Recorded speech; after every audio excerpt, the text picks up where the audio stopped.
Center Point had its beginnings in 1839, shortly after the Black Hawk Purchase, which expanded the frontier west of the Mississippi River. Two McGonigal brothers picked a home site east of the Cedar River. It was at the edge of a timber that projected into the prairie. Other settlers followed soon, and the town of Center Point was born. In 1856, Center Point youngsters began learning reading, writing, and arithmetic at the first formal school, a log cabin on the northwest edge of town. A Mr. Wilcox was the taskmaster. In 1858, a wooden school building was built on Valley Street, behind today's high school. In 1875, the community faced overcrowding in the school. Yes, folks, overcrowding is nothing new to this bustling town. With public support, an addition was built, doubling the size of the school. The community now boasted of a 4-room schoolhouse, described as plush for its day, according to a news article. In 1903, a bond issue passed by a margin of 2-1 to build a new brick school on Summit Street. This new building had all the current amenities, including an outhouse out back as shown in this picture on the lower right. In 1911, the first boys' baseball and basketball teams were formed. Basketball games were played in Yost Hall, which was the upper story of a business building on Main Street. Girls' basketball debuted in 1915 with these girls and their stylish bloomers. In 1917, an article in the Center Point Independent newspaper noted a need for a new gymnasium. It asked for subscriptions from the community for the project. Parents and students pitched in, and a new wooden building, 34 feet wide by 56 feet long, was built on the southwest corner of the present school lot. Two of our longtime teachers started teaching in the 1920s, Miss Mary Louise Johnson in 1921 and Miss Lulabelle McGinnis in 1924. In this 1924 picture, we see Miss McGinnis in her first year of teaching in the back row on the left. The staff grew from 8 teachers in the 1920s to 29 teachers in the 1960s when both Miss Johnson and Miss McGinnis retired. This is a picture of Miss McGinnis's 1953 classroom. Oh yes, first grade. We all remember sitting in those chairs learning how to read. At Lulabelle's retirement reception in 1962, she stated that she never intended to make this a marathon. She had touched so many lives during her career. Miss Johnson had taught in country schools for 32 years before the consolidation. Her first class in town was kindergarten in 1953 in the basement of the old original brick building. At Miss Johnson's retirement party in 1968, pictured here is Miss Wilma Andrews, Miss Lulabelle McGinnis, Mr. Robert Bowers, and of course Miss Johnson. The 1903 brick building got its first addition, new classrooms, and a gymnasium in 1934. This gym is probably the one most of you here today grew up with. It was used for 53 years. After being in the old gymnasium for 53 years, we finally got a brand new gymnasium in 1985, the one you're sitting in today.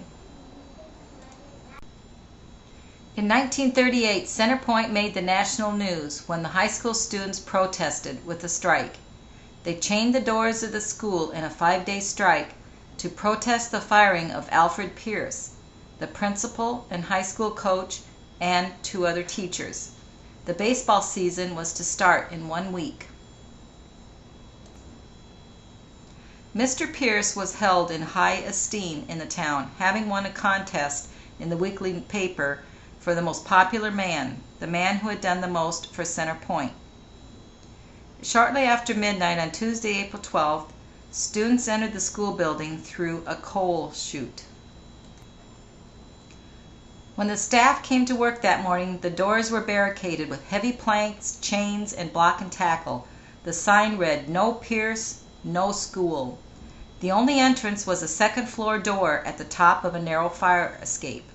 This door was guarded, allowing only students to enter and leave. The students declared they would hold the school night and day until the board relented on its decision to fire Pierce. Of the 98 students, 90 joined the strike. 6 girls and 2 boys remained conscientious objectors, but would not join the strike. These are the 6 girls that did not join the strike. One of the non-striking boys, Virgil Hines, wandered up to the school late that day, and a fight followed between him and fellow student Dietz Newland, one of the strikers, resulting in bloody noses and black eyes. Dr. C.E. Libo, school board president, indicated the board would wait for the ruckus to die down. He said, "They'll all go home in due time, ashamed of themselves." Most local citizens supported the strike. Pickets were paraded through town in favor of the students.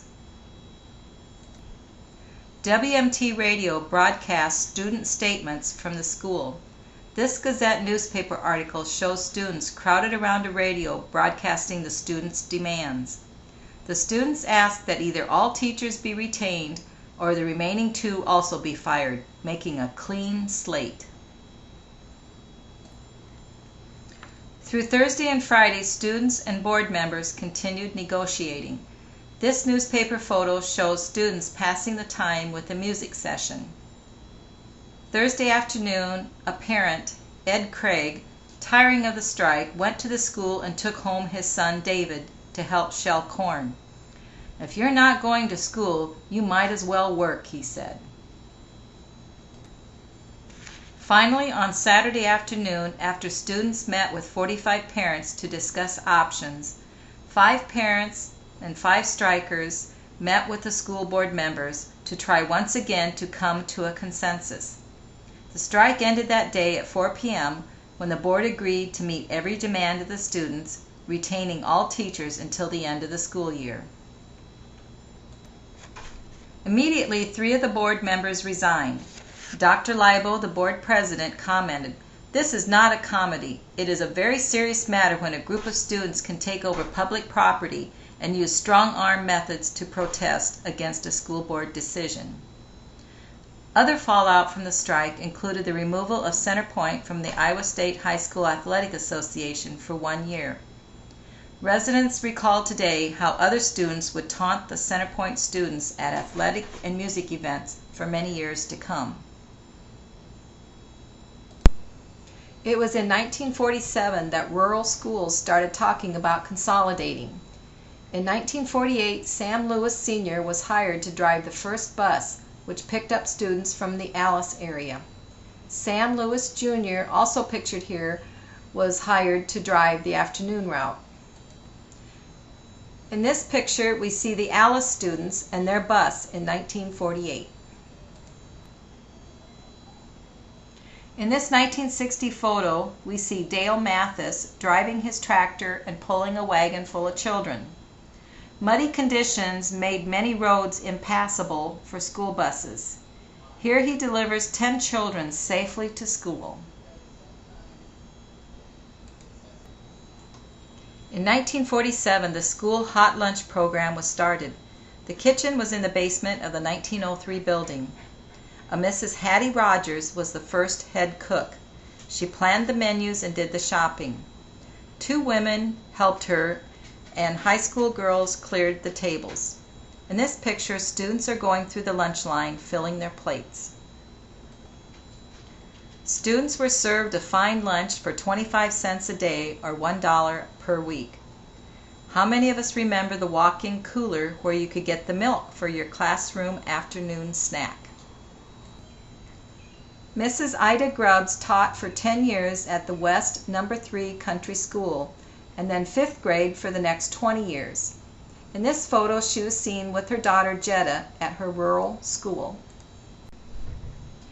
In the spring of 1952, many of the rural country schools held their last classes, and consolidation was complete of the Center Point district. This picture shows those students on their last day at Blue Creek Country School.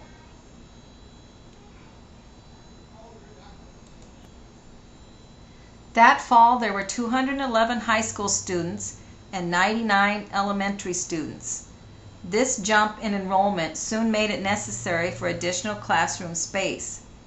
It took 15 months to build this addition, which provided us with a new kindergarten classroom. Here is the new addition in progress. 4 classrooms for elementary grades were in the first floor, and the second floor had commercial, home economics, and science classes. Also, towards the interior of the new building was music room and a shop.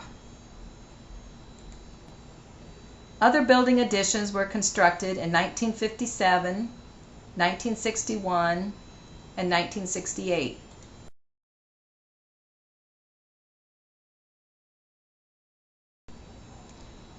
This 1966 photo shows a class of kindergarten students anxious to go outside to play recess. What fun we all had on the big slide and the swings. Wasn't recess our most favorite class of the day?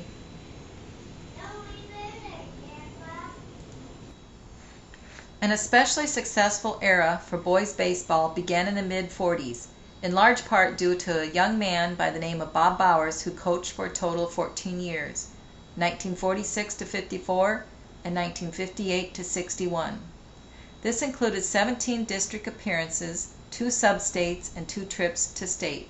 This record earned him a place in the Iowa Baseball Hall of Fame in 1975. Players on the 1947 state tournament team are pictured here. Coach Bowers also coached successful boys basketball teams. Coach Bowers spent 37 years teaching a rigorous science program. In 1983, to honor his retirement, a Bob Bowers Day was held with 600 in attendance, and the athletic complex officially was named the Bob Bowers Sports Complex. The total school enrollment in 1957 was 536, with 414 in elementary and 122 in high school. This picture shows the 8 teachers that comprised the high school staff. Front row left to right is Mr. Max Anderson, Mrs. Mary Cook, Mrs. Keller, Mrs. Becker, and back row, Mr. Giamari, Mr. Hollander, Mr. Renderneck, and Mr. Bob Bowers. 6 miles to the north and west of Center Point is Urbana. This school was built in 1912.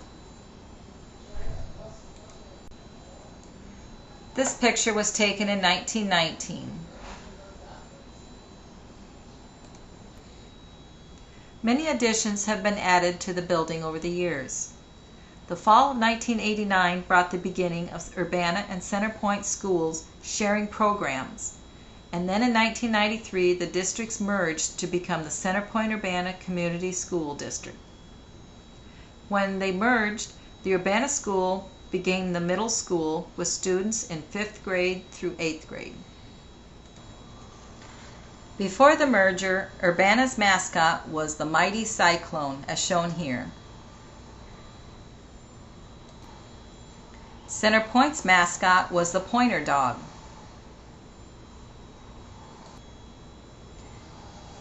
The 2 mascots merged and became the mighty and powerful Stormin' Pointer. Bob Myers began his 40-year career at Center Point in 1962 teaching geography and physical education. He also coached boys basketball, baseball, and golf. Bob Myers' golf team won a state championship in 1998.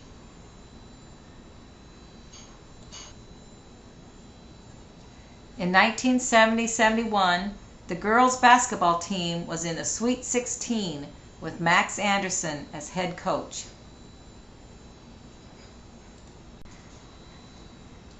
Mrs. Mary Cook came to us in 1953 as the home economics teacher. She retired 31 years later from teaching, but never did retire from community affairs.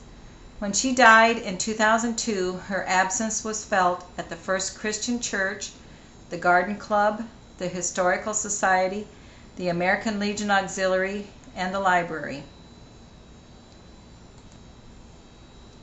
Recently, Phyllis Jones posted the picture of this candle that we made in Mrs. Cook's home economics class. Does anyone else still have theirs? If I remember right, we whipped the wax with a beater and put glitter and colored it pink. Another notable face at the CPU schools over the years is Miss Wilma Andrews, who taught second grade for 26 years, retiring in 1974. Dick Whitehead started his teaching career at Center Point in 1971 as a social studies teacher and coach. 6 years later, he moved into the role of high school principal for 5 years, and then he became superintendent of the district, a position he held for 20 years.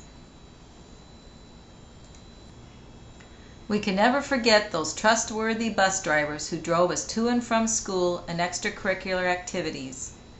Pictured here left to right is Claire Hepker, Ted Rogers, Arnold Ditch, Verlene Montgomery, and Linda Peacock.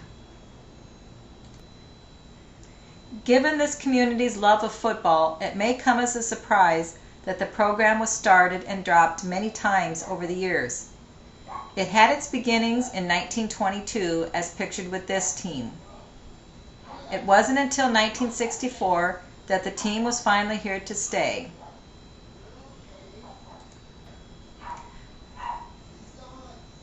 The first Tri-Rivers Conference title came in 1971. Coach Ted Rogers is credited from 1976 through 1999 for winning 12 conference championships, including a 1984 state runner-up and a 1985 Class 1A state championship, as pictured here. Longtime assistant coaches were Scott Slifka and Bob Dillon. The first musical our school presented was The Music Man in 1971 under the direction of Steve Braum, Tom Hoekstra, and Lloyd McDowell. Mr. McDowell taught English and drama and sponsored the student-written newspaper published in the Central City Newsletter, which we still enjoy today.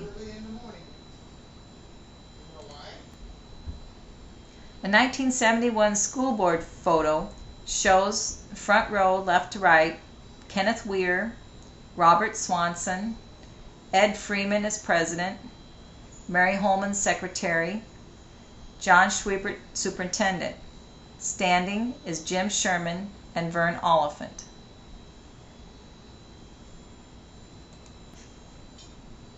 Who can forget those senior class trips? Many of us toured our nation's capital as shown here in 1963.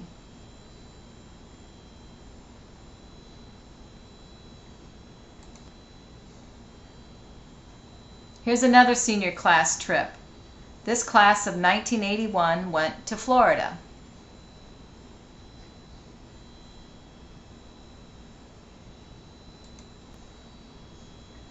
In 1980, lunchroom cooks Rosina Kress and Lillian Koba retired after serving thousands of hungry students for 20 and 15 years. Eloise Kramer, affectionately known as Corky, joyously served for 19 years as secretary to the high school principal. This picture was with Mr. David Lammers in 1973. This 1977 picture shows Secretaries Wanda Ray Domer, Arlene Bowers, and Corky Kramer, along with a student helper.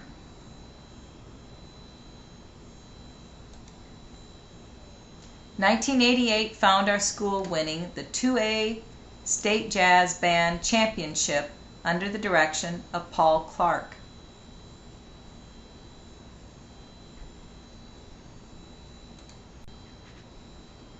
Girls basketball found a perfect season in 1995, winning the state championship under the coaching of Randy Chamberlain.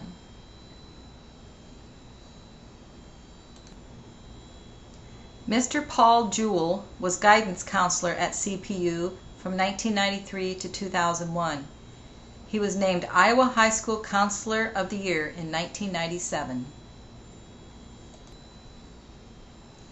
Doris Dufo may be our record setter, for she had 49 years at CPU. She started in 1950 as junior high teacher for 9 years, then upper elementary teacher for 19 years, and then 9 years as the elementary principal. She retired in 1999 and is still going strong in community affairs. Mr. Bob Dillon came to our school straight out of college in 1972. For 37 years he taught high school social studies and coached. He was awarded Iowa High School Athletic Association 2A Coach of the Year. He was dedicated to making a difference in our community, teaching students to serve their community with his service learning class. Our senior citizens always will remember him when Elvis entertained at the Senior Rock Night. Mrs. Vicki Nickel retired after teaching family and consumer science for 25 years. She was also known for creating 16 years of memorable proms. Speaking of memorable proms, this is a 1973 photo of the ladies that served at the banquet and the moms that served in the kitchen. This was the school board members in 2004. Seated left to right, Tammy Carolan, Board Secretary Kathy Thomas, Carol Engelken. Standing is Superintendent John Roethlisberger, Board President Todd Ramsey, Kelly Bonner, and Scott Milliken. 1998 continued growth in population gave us the need to build a new elementary school with classrooms called pods. This houses our pre-kindergarten through 4th grade. Today there are approximately 600 students. In 2003 there was an addition onto this school.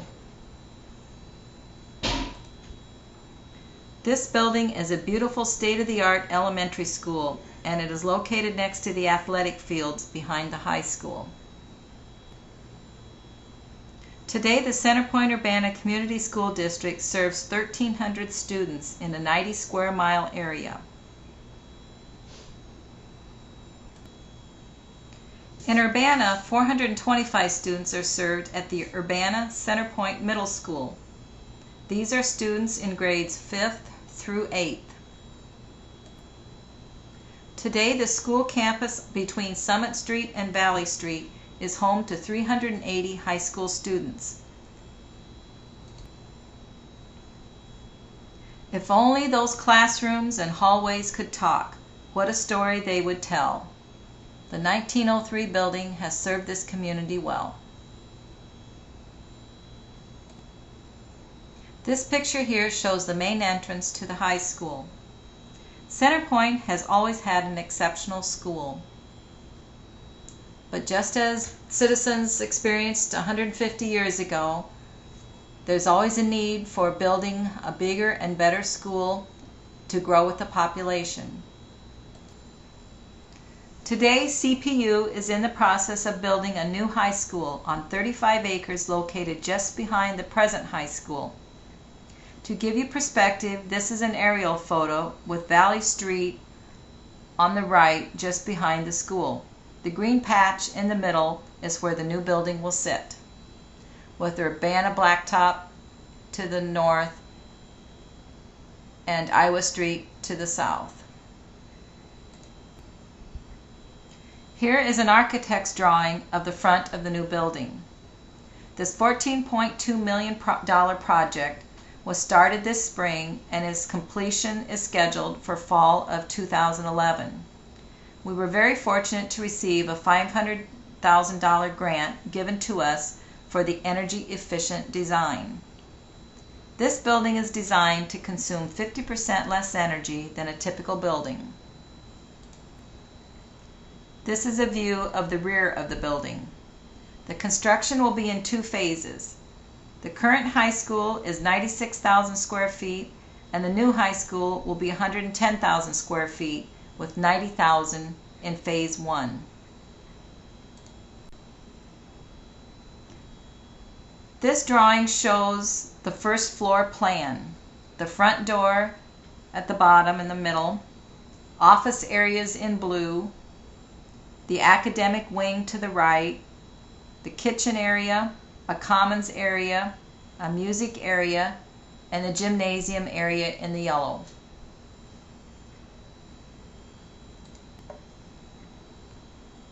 This is a drawing of the second floor. You will find a media center, a science area, and computer labs. Phase 2 planning and discussions will begin in fall 2011 with preliminary ideas of an auditorium, a wrestling room, additional classrooms, and a second gymnasium. Before we end this school history slideshow, we must give credit to those people who helped document our history. Deb Kress, a current high school teacher, researched and authored much of what you have heard today. 40 pages of school history are printed in the Historical Society's book detailing 150 years of Centerpoint history. This book is available from the Historical Society. Teresa Sheeler produced this slideshow and also contributed with the archives from the Historical Society Depot and from the alumni website organized by Phyllis Jones. We thank the All-School Reunion Committee that planned this 2010 reunion. As evidenced by all of you in attendance today at this reunion, we hold dear to our hearts the heritage that we have in Centerpoint. From those early settlers that built their first school building to the present residents, we are very proud of our little town. We've always held our heads high as we speak of the schooling we've provided for our children.